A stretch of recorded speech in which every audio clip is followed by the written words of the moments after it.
Welcome to a whirlwind journey into the world of objects in writing. Objects, you see, are not just physical items. They're the nouns that decorate your sentences, giving life and color to your words. First, consider a teacup. In a creative piece, it's not just a teacup, it's a porcelain vessel holding the warmth of a grandmother's affection. Second, a raindrop.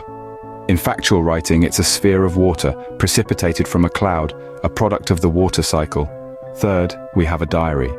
It could be a secret keeper, a silent confidant in a story, or just a daily record in a factual report.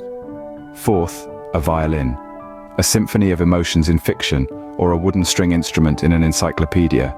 Lastly, the fifth, a key.